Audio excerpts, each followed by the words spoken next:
People's Temple. In November 1978, over 900 Americans died in the jungles of Guyana in what officials called a mass suicide. The People's Temple, led by Jim Jones, had convinced or forced its members to drink cyanide-laced punch, creating one of the largest losses of American civilian life in a single event until September 11, 2001. The world was shocked. But the people who had protected Jim Jones for years weren't surprised. They had simply hoped it would never come to this. Jim Jones didn't build his empire in isolation. He built it with the active support of California's political establishment. Throughout the 1970s, Jones cultivated relationships with the most powerful politicians in San Francisco and beyond. He delivered votes, thousands of them. His followers would work phone banks, knock on doors, and show up at rallies in numbers that made politicians salivate. In exchange, those politicians provided something invaluable: legitimacy and protection.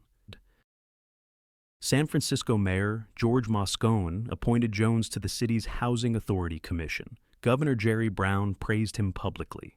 Lieutenant Governor Mervyn Dimali visited the People's Temple and endorsed Jones's work. Congressman John Burton, Assemblyman Willie Brown, Supervisor Harvey Milk.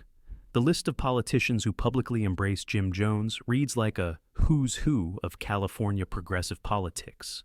These weren't casual associations.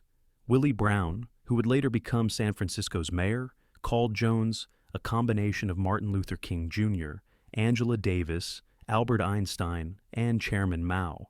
Moscone attended People's Temple services and relied on Jones's followers for his political campaigns. When Jones needed something, a zoning variance, a friendly word with law enforcement, pressure removed from a government investigation, he had politicians who would make calls on his behalf. Meanwhile, the warnings piled up. Former members escaped and reported what was happening inside the temple: beatings, sexual abuse, financial exploitation, rehearsals for mass suicide they called White Nights. Journalists investigated and tried to publish exposés. Families of members begged authorities to investigate. Social workers raised alarms about child welfare. The political establishment responded by protecting Jones. When reporters approached politicians for comment about Jones's abuses, they refused to speak or actively defended him. When the San Francisco Examiner prepared a critical story, Jones's political allies pressured the paper. When investigators got too close, phone calls were made. The message was clear: Jim Jones was off limits. Even after Jones moved most of his followers to Guyana in 1977, a move that should have raised massive red flags, the protection continued. Congressman Leo Ryan was one of the few politicians willing to investigate. He flew to Jonestown, against the advice of colleagues who warned him not to antagonize Jones. When Ryan tried to leave with defectors, he was murdered on the airstrip. Within hours, over 900 people were dead. The politicians who had protected Jones scrambled to distance themselves.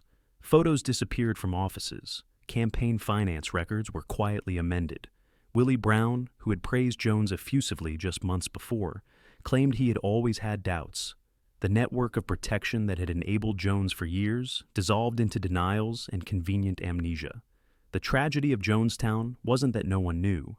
It was that everyone who mattered knew, and they chose political convenience over the lives of over 900 people. NXIVM. For nearly 2 decades, NXIVM operated as a personal development company, offering expensive courses in human potential. Its founder, Keith Raniere, was known to followers as Vanguard, the world's smartest man, a being of unparalleled enlightenment. To outsiders who looked closely, he was obviously a predator running a pyramid scheme that exploited vulnerable people, particularly women. But NXIVM didn't just survive scrutiny. It thrived, protected by connections to wealth and power that made it virtually untouchable. The key to NXIVM's protection was the Bronfman sisters, Claire and Sarah, heiresses to the Seagram's liquor fortune. Together, they reportedly funneled over $150 million into NXIVM and Keith Raniere's various ventures. They didn't just provide money, they provided legitimacy. When you're associated with one of America's wealthiest families, people assume you must be legitimate. Doors open. Questions don't get asked. The Bronfmans used their wealth and connections to destroy anyone who threatened NXEVM. Former members who spoke out were hit with lawsuits, dozens of them, each costing hundreds of thousands of dollars to defend against. Journalists investigating the group faced legal threats, and private investigators digging into their personal lives. One former member, Rick Ross, faced a lawsuit that cost over $1 million and took 6 years to resolve. The message was clear. Criticize NXIVM and the Bronfman fortune will crush you. Political connections reinforced the legal warfare. NXIVM members donated to politicians across the political spectrum. Claire Bronfman attended exclusive political gatherings. Richard Mays, a close advisor to Bill Clinton, was connected to NXIVM's inner circle. Roger Stone, the Republican operative, attended NXIVM events. The group cultivated relationships with officials in New York, where it was headquartered, and in Mexico, where it had significant operations. When complaints reached law enforcement, investigations went nowhere. The Albany Times-Union published an explosive series in 2012 revealing that NXIVM was under investigation for possible tax fraud and immigration violations, and that the group had approached the Dalai Lama's representatives with a $1 million donation in exchange for his endorsement. The investigation stalled. No charges were filed. Even more disturbing were the allegations that NXEVM had infiltrated law enforcement itself. Records show that NXEVM members took courses at the organization's Albany headquarters, including members of law enforcement. Some employees of NXEVM had close relationships with members of the Albany Police Department and the Saratoga County Sheriff's Office. Complaints from former members about criminal conduct were allegedly not pursued with appropriate vigor. Inside NXIVM, Keith Raniere was building something monstrous. A secret inner group called DAWS, which stood for Dominus Obsequious Sororium, Master of the Obedient Female Companions, operated as a sex cult within the larger organization. Women were branded with Raniere's initials using a cauterizing pen. They were required to provide collateral, nude photographs, false confessions to crimes, damaging information about family members that would be released if they ever left or spoke out. They were placed on starvation diets to meet Raniere's preference for extremely thin women. The DOS revelations finally broke NXIVM's shield of protection. In 2017, the New York Times published an investigation that exposed the branding and the cult within a cult. The story was too big, too disturbing, and too well documented for the usual tactics to suppress. The FBI finally moved. In 2018, Keith Raniere was arrested in Mexico, where he had fled. Claire Bronfman was arrested shortly after. Raniere was convicted of sex trafficking, forced labor, and racketeering, and sentenced to 120 years in prison. Claire Bronfman received nearly 7 years, a light sentence that critics attributed to her wealth and cooperation with prosecutors. Other NXIVM leaders, including actress Allison Mack, received varying sentences. The convictions came nearly 2 decades after the first serious complaints about NXIVM emerged. For most of those years, the group operated with impunity, protected by money, political connections, and a legal attack machine that destroyed anyone who tried to expose the truth. The Finders. In 1987, 2 well-dressed men were arrested in Tallahassee, Florida, found with 6 children in a van. The children were dirty, hungry, and showed signs of abuse. They couldn't identify their parents and seemed unfamiliar with basic modern amenities like telephones and television. Police initially suspected a child trafficking ring. What they found instead led to one of the most controversial conspiracy theories involving the U.S. government, a case where the protection appears to have come from the highest levels of intelligence agencies. The men belonged to a group called the Finders, a secretive organization based in Washington, D.C., led by a man named Marion Petty. Police discovered that the Finders operated from a warehouse where they found documents describing rituals, blood sacrifices, and something called ichthyology involving the acquisition of children. They found photographs of naked children, some participating in what appeared to be ritualistic activities. They found evidence suggesting the children had been acquired from various locations around the country and internationally. Local police and the FBI began investigating. Then, something strange happened. The case was taken away from them. According to internal documents that were finally declassified in 2019, the investigation was transferred to the CIA's Internal Affairs Division. The rationale provided was that the Finders investigation had ichthyological implications, a term that made no sense in context and appeared to be a deliberate obfuscation. The Customs Service, which had been conducting its own investigation into possible international trafficking, was told to stand down. The children were returned to the Finders. The declassified documents reveal that investigators believed there was a connection between the Finders and the CIA. Marion Petty's wife worked for the CIA. His son was employed by a CIA proprietary company. Petty himself had extensive intelligence connections dating back to World War II. The Finders' properties were located near CIA facilities. Their international travel patterns suggested possible intelligence operations. When journalists and researchers tried to investigate further, they hit walls. The FBI initially claimed to have no files on the Finders, then admitted to having files, but claimed they were exempt from FOIA requests due to ongoing investigations. When the files were finally released in 2019, they were heavily redacted, with entire pages blacked out. The 2019 document release confirmed much of what investigators suspected in 1987. The Finders were deeply strange. The documents described communal living, possible psychological experiments on children, international travel to locations known for child exploitation, and ritualistic practices that disturbed even veteran investigators. What the documents don't fully explain is why the investigation was shut down, why the children were returned to the group, and why federal agencies seemed determined to prevent local law enforcement from pursuing the case. Marion Petty died in 2004 without ever being charged with a crime. The Finders dissolved, but some members reportedly remained in contact. The children who were found in that van in 1987, who would now be adults, have never publicly spoken about their experiences. The case remains one of the most troubling examples of apparent federal protection of a group that, by all available evidence, was engaged in systematic child abuse.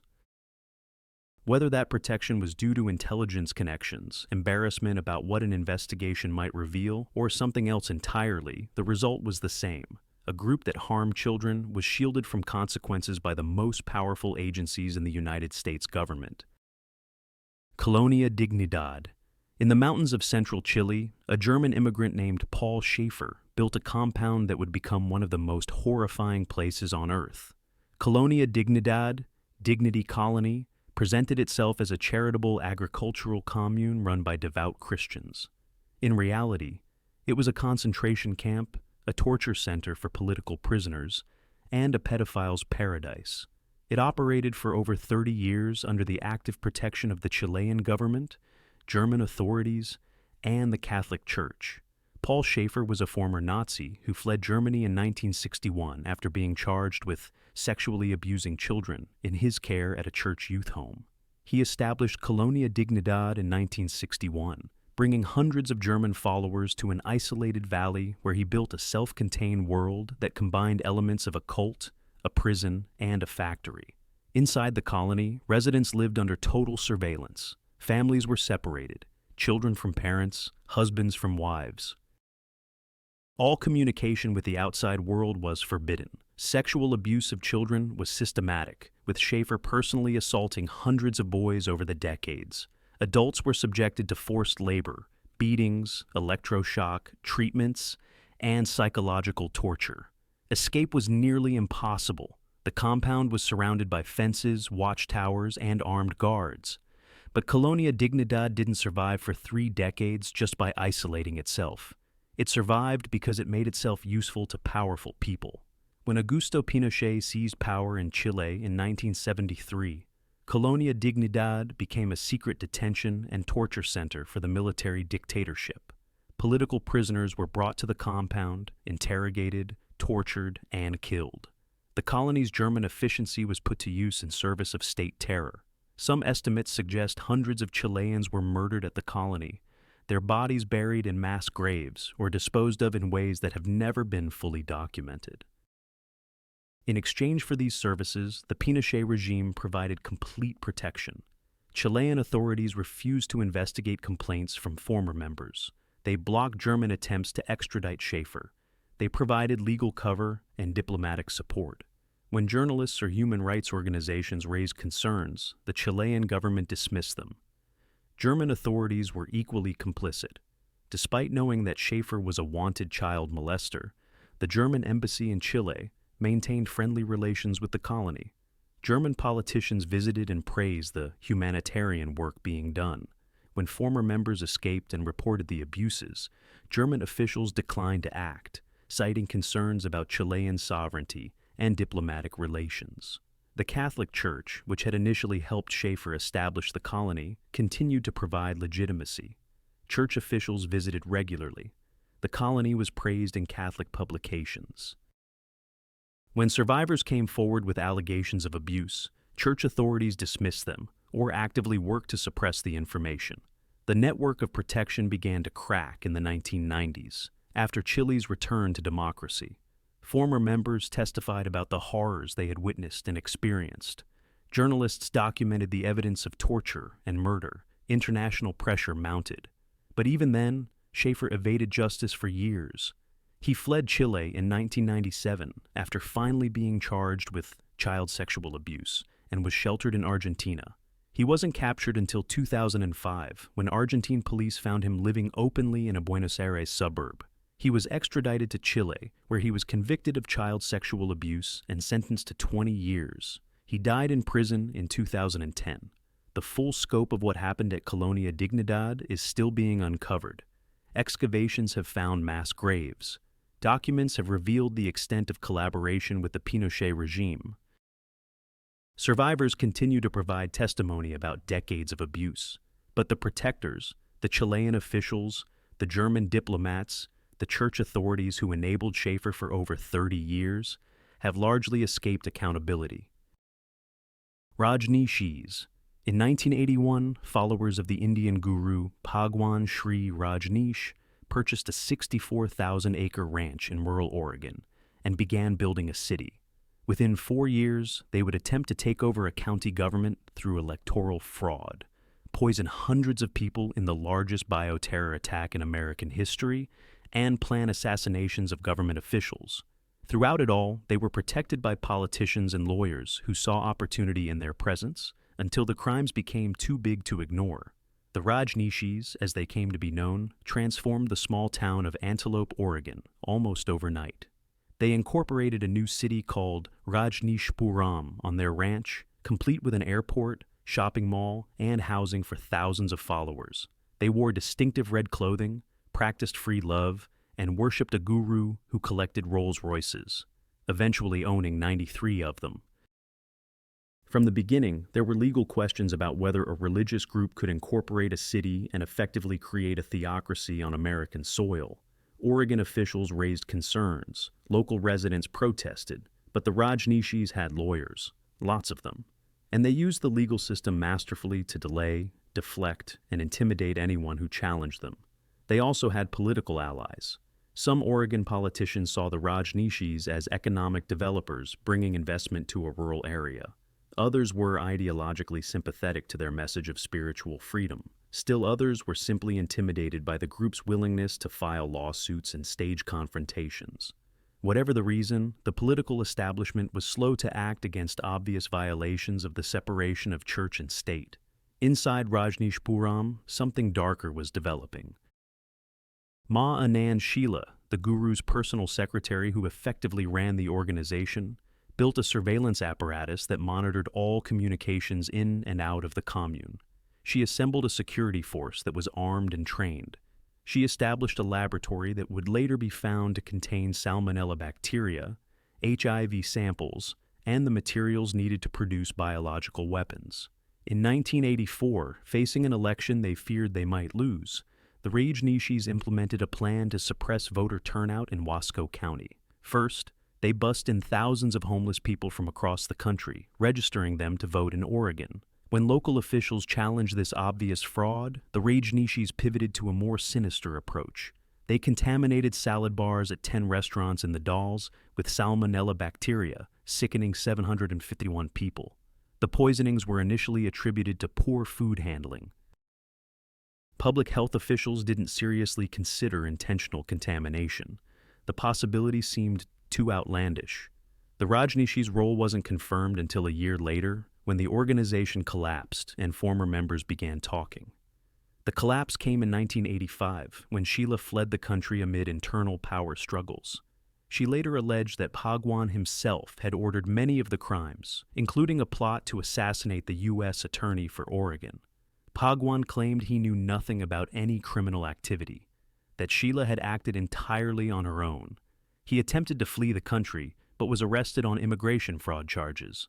In the aftermath, investigators discovered the full scope of the Rajneeshis' crimes: the bioterror attack, the immigration fraud, the surveillance, the assassination plots, the attempted poisoning of local water supplies. They also discovered how thoroughly the legal and political systems had been manipulated to protect the group. Sheila served 29 months in federal prison before being released and moving to Switzerland, where she now runs care homes for the elderly. Bhagwan, who had changed his name to Osho, returned to India and died in 1990. The ranch was eventually sold to a Christian youth organization. The Rajneeshi saga demonstrated how a determined cult could exploit democratic institutions and legal protections to pursue criminal ends. It also showed how reluctant authorities can be to confront religious groups, even when evidence of wrongdoing is overwhelming. The protectors didn't necessarily believe in the Rajneeshis' message. They simply found it easier to look away than to fight. Scientology. The Church of Scientology has operated for over 70 years as one of the most powerful and aggressive organizations in America. It has been accused of systematic abuse, exploitation, and harassment of critics. It has been investigated by the FBI, the IRS, and law enforcement agencies around the world. Yet it not only survives but thrives, protected by a combination of celebrity endorsement, legal firepower, and one of the most remarkable victories over a government agency in American history. The story of Scientology's protection begins with its founder, L. Ron Hubbard, a science fiction writer who created Dianetics in 1950 and later developed it into a religious movement. From the beginning, Scientology attracted scrutiny from government agencies concerned about its practices, including claims of miraculous healing powers and aggressive tactics against critics.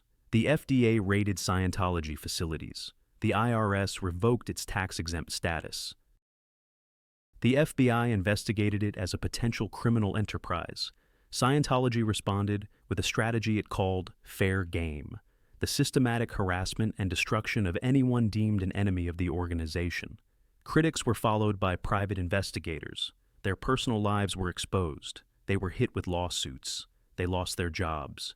In some cases, they were framed for crimes or had false reports filed against them.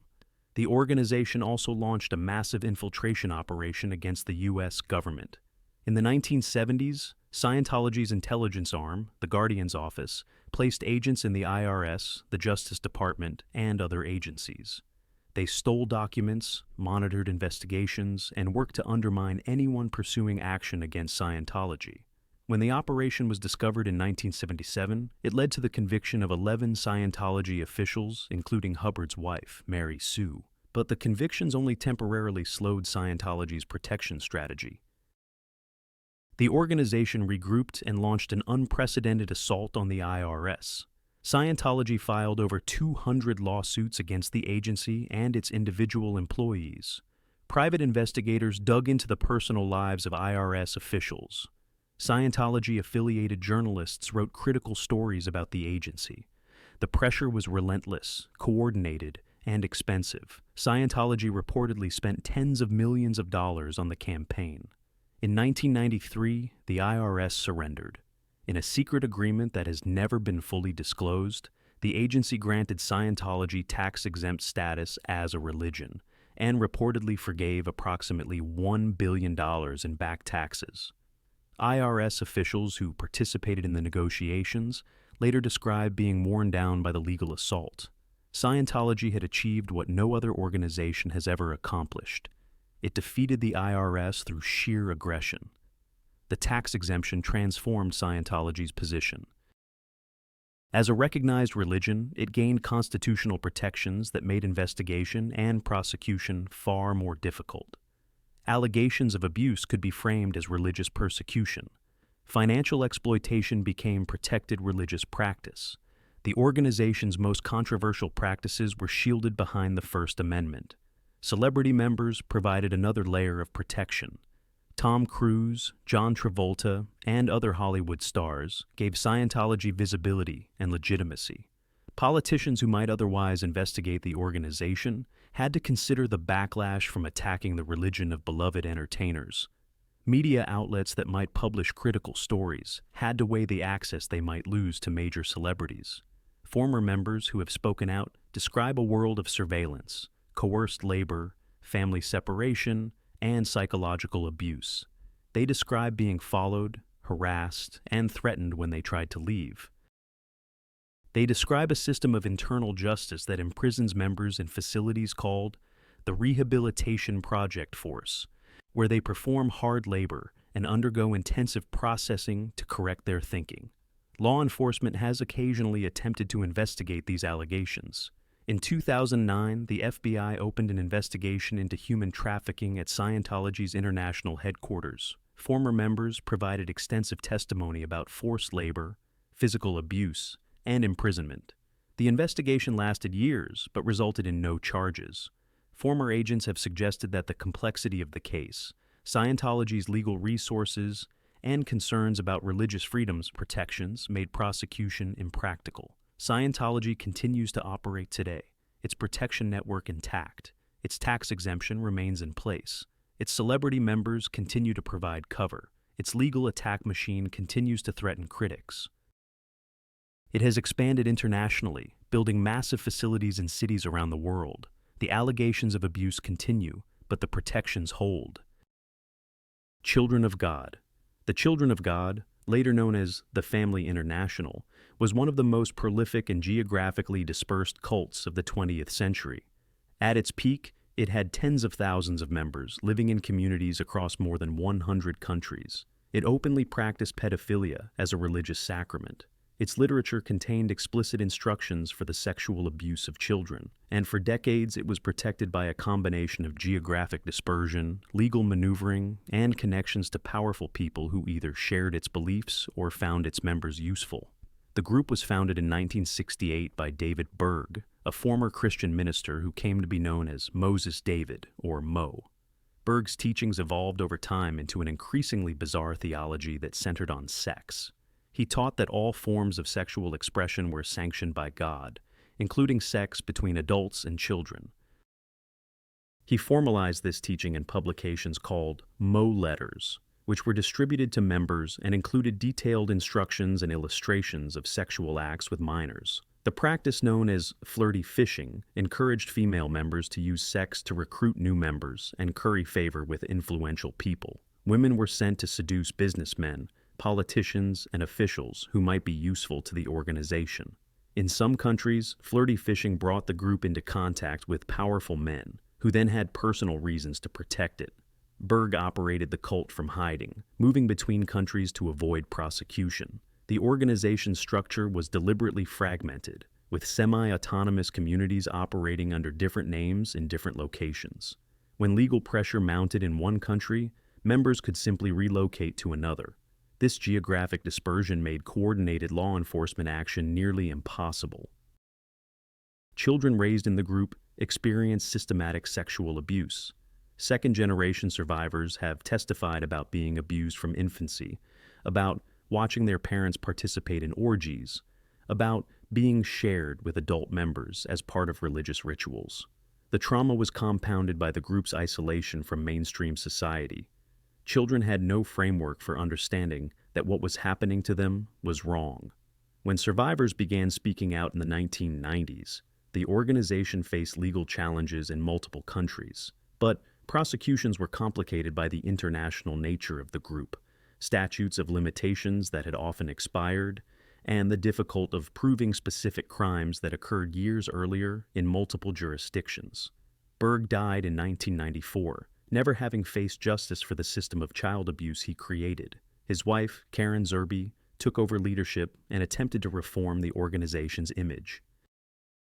The group officially renounced the pro-pedophilia teachings, claiming they were misunderstood or had been taken out of context. But former members note that the internal documents were explicit and unambiguous, and that the abuse was systematic rather than the result of individual misinterpretation. Several prominent people have connections to the Children of God. Actors River and Joaquin Phoenix were raised in the group during their childhood. Rose McGowan spent part of her early years in a Children of God community in Italy. These celebrities have spoken about their experiences with varying degrees of criticism and have helped bring attention to the group's abuses, but other connections remain less examined. The organization cultivated relationships with officials and business people in developing countries where it operated. It provided services, schools, medical care, community assistance that made it valuable to local governments. These relationships provided protection when questions arose about the group's practices. The Family International continues to operate today, though with far fewer members than at its peak. It has rebranded multiple times and softened its public image, but survivors continue to speak out about the systematic abuse they experienced. And the question remains, how did an organization that openly practiced and promoted child sexual abuse operate for decades across more than 100 countries without facing meaningful consequences? Synanon.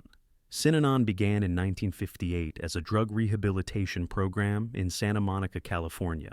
It ended as a violent cult that put a rattlesnake in a lawyer's mailbox, stockpiled weapons, and was protected for years by California's political establishment. The transformation took 2 decades, and throughout it all, the people who should have stopped Synanon were too invested in its success to acknowledge its crimes. Charles Dederick founded Synanon after his own struggles with alcoholism. His approach was confrontational. Addicts lived together in communal facilities and participated in brutal group therapy sessions called The Game, where participants attacked each other verbally and psychologically. The method was controversial, but it appeared to work. Former addicts credited Synanon with saving their lives. The success attracted attention and support from California's elite. Synanon received millions in government contracts to provide rehabilitation services. Politicians praised Dederick as a visionary. Celebrities donated money and attended fundraisers. The organization expanded, purchasing properties across California and eventually building a compound in Marin County valued at tens of millions of dollars. But as Synanon grew, it changed. Dederick, increasingly alcoholic and erratic, declared that Synanon was no longer a rehabilitation program, but a new way of life. Members were encouraged to stay permanently rather than return to mainstream society. They were required to shave their heads, undergo vasectomies, and swap spouses on Dederick's orders. Leaving became increasingly difficult. Members who tried were harassed, threatened, and sometimes violently attacked. The organization also began stockpiling weapons and conducting paramilitary training. Dederick spoke openly about preparing for conflict with the outside world. He created a security force called the Imperial Marines that was armed and trained to respond with violence to perceived threats. Throughout this transformation, Synanon maintained its political protection. It continued to receive government contracts even as its practices became increasingly bizarre and authoritarian. When journalists investigated, they faced harassment and legal threats. When former members complained to law enforcement, their claims were dismissed or ignored. The organization had too many powerful friends to face serious scrutiny. The protection began to crack in 1978. Paul Morantz, a lawyer who had won a judgment against Synanon on behalf of a former member, reached into his mailbox and was bitten by a 4.5-foot rattlesnake that had been placed there by Synanon members. He nearly died. The attack was so brazen, so clearly criminal, that even Synanon's protectors couldn't look away. The investigation that followed exposed the full scope of Synanon's transformation. Police found arsenals of weapons, evidence of assault and kidnapping, and recordings of Dederick ordering violence against critics. Dederick was charged with conspiracy to commit murder. He pleaded no contest and was sentenced to 5 years probation due to his poor health. The light sentences outraged critics who had been warning about Synanon for years. Dederick was never imprisoned. Other Synanon leaders received minimal consequences. The organization lost its tax-exempt status and eventually dissolved in 1991. But the network of protection that had enabled its crimes was never fully exposed or held accountable. The Synanon case demonstrated how an organization could transform from legitimate service provider to violent cult while maintaining political support. The same qualities that had made Synanon successful, its charismatic leader, its devoted members, its political connections, protected it as it descended into criminality. The protectors weren't evil. They simply couldn't believe that something they had championed could become something so dangerous. Aum Shinrikyo. On March 20th, 1995, Aum Shinrikyo released sarin nerve gas on Tokyo subway lines during rush hour, killing 13 and injuring thousands. It was Japan's worst terrorist attack and exposed failures that allowed a doomsday cult to manufacture chemical weapons, biological agents, and possibly nuclear materials. Aum was founded in 1984 by Shoko Asahara, who claimed to be Christ reincarnated. The group attracted educated professionals with promises of enlightenment. By the early 1990s, it had thousands of members, substantial real estate, and businesses generating millions. Inside, Asahara developed apocalyptic ideology calling for mass violence. Scientists among followers synthesized sarin and VX nerve agents. They cultivated botulism and anthrax. They attempted to acquire nuclear materials, all in facilities operating openly. Japanese authorities had opportunities to stop Aum. In 1989, the group murdered a lawyer and his family. Police suspected Aum, but couldn't prove it. In 1994, they released sarin in Matsumoto, killing 8. Police blamed a local resident. Families reported relatives held against their will. Complaints weren't pursued. Why did authorities fail? Strong religious freedom laws made them reluctant to investigate. Aum had political connections from running parliamentary candidates. Their wealth enabled aggressive legal threats. Some law enforcement may have been infiltrated. Aum recruited from police academies. In Russia, protection was more explicit. Aum established significant presence after the Soviet fall, allegedly cultivating government relationships and acquiring weapons training from military sources. The subway attack forced action. Asahara was eventually executed. Investigations revealed enough weapons to kill millions, produced without meaningful oversight for years. Worldwide Association of Specialty Programs. WWASP operated facilities promising to reform troubled teenagers. For over 2 decades, these facilities subjected thousands to systematic abuse, isolation, food deprivation, physical violence, psychological torture. Parents paid tens of thousands believing they were helping their children. The network survived because of political connections. WWASP was founded in the 1990s by Robert Litchfield, a Utah businessman connected to the state's political establishment. At its peak, it operated facilities across the United States and in Jamaica, Mexico, Costa Rica, the Czech Republic, and Samoa. The methods were brutal. Former detainees describe weeks in isolation, stress positions, food deprivation, denial of medical care, beatings, and sexual abuse. Some facilities operated in countries with minimal regulation, specifically to avoid oversight. As complaints mounted, WWASP deployed political protection. Litchfield was a major donor to Utah politicians. When investigations were launched, political pressure was applied. Lawsuits were met with aggressive tactics and non-disclosure settlements. The network benefited from broader political support for the troubled teen industry. Parents of difficult teenagers were sympathetic constituents. Programs promising discipline appealed to conservative values. The State Department warned families about WWASP facilities. The GAO found evidence of widespread abuse. Journalists published exposés. Survivors testified before Congress. Yet, facilities continued operating. One by one, facilities closed by foreign governments, court orders, or financial pressure. But Litchfield and principals faced minimal consequences. Political connections protected leaders while thousands suffered. These 10 cults share a common feature. They all should have been stopped years before they were. Victims reported abuse. Journalists investigated. Law enforcement received complaints, but networks of protection kept them operating while people suffered and died. The nature of protection varied. Jim Jones had politicians who relied on his votes. NXIVM had the Bronfman fortune. Scientology defeated the IRS. Colonia Dignidad served a dictatorship.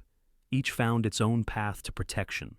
The motivations varied too. Some protectors were true believers, some were corrupt, some were cowards unwilling to risk political costs. A few were compromised, their secrets held as leverage.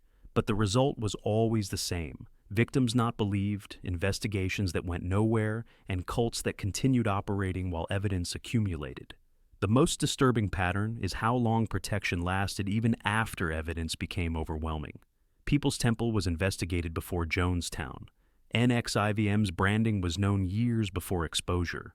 Synanon's violence was documented before the rattlesnake attack. Protection absorbed blow after blow until something broke through. What ended these cults was rarely law enforcement persistence. More often, it was events so dramatic that protection couldn't hold. A mass suicide, a branding exposed, a rattlesnake in a mailbox, a nerve gas attack. Protection lasted until crimes became too spectacular to ignore. This suggests an uncomfortable truth. Cults may operate today under similar protection. Groups with political allies, legal shields, ways of making powerful people complicit. We don't know about them because protection is still holding. Survivors describe the same frustration. They tried to warn people, and no one listened. They reported to police, social services, journalists, family. They were told they were exaggerating. Protectors weren't just shielding cults. They were silencing victims. Perhaps the most important lesson: when survivors speak about abuse by powerful organizations, we should listen. Protection networks depend on our skepticism of victims, our deference to authority, our reluctance to believe respected institutions could harbor monsters. Every cult was eventually exposed. Every protection network eventually failed. But failure came too late for those who suffered while protection held. The question is not whether cults are being protected today. History suggests they are. The question is whether we will listen to survivors or wait for another tragedy spectacular enough to break through.